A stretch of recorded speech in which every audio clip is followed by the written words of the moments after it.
بھی ایک کمال کا سوال ہے.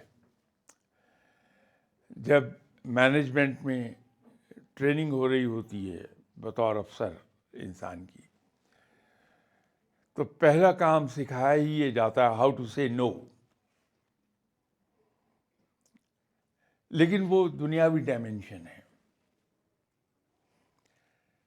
بحیثیت مسلمان کی اگر دیکھیں، نو کہنا کسی بھی مسلمان کے لیے تقریباً ناممکن ہے.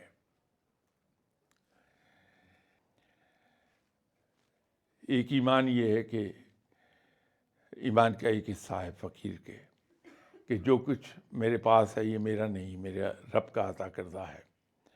اگر وہ واقعی دل سے سمجھتا ہے تو پھر اس کو یہ بہت کلیئر ہے اس کے مائنڈ میں کہ رب، یہ جو کچھ ہے میرا نہیں ہے، میرے رب کا عطا کردہ ہے.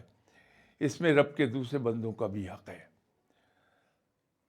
تو یہ جو میرے پاس آیا ہے، یہ در حقیقت مجھ سے کچھ لینے نہیں آیا، مجھے کچھ دینے آیا ہے.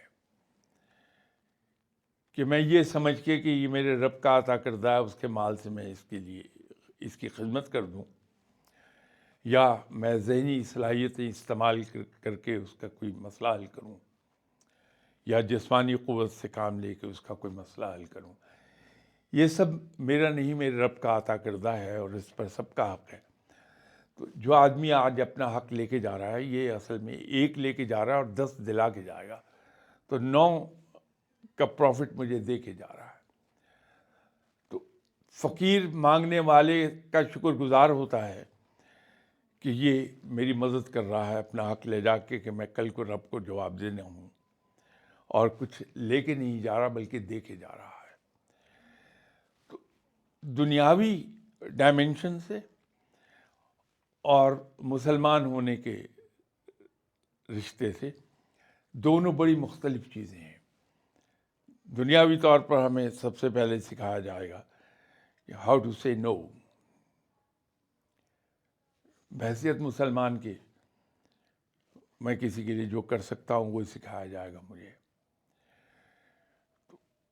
میرے خیال میں تو بی اگر مجھ سے آپ پوچھیں گی تو میں آپ سے یہ گزارش کروں گا کہ نو کہنا نہ سیکھیے، بلکہ اللہ سے یہ دعا کیجئے کہ یا باری تعالیٰ، مجھے تو اتنا وسیع رزق عطا فرما دے، اتنی ذہنی قوتیں عطا فرما دے، اتنی جسمانی طاقت عطا فرما دے کہ میں اس سے تیرے بندوں کی خدمت کیا کروں.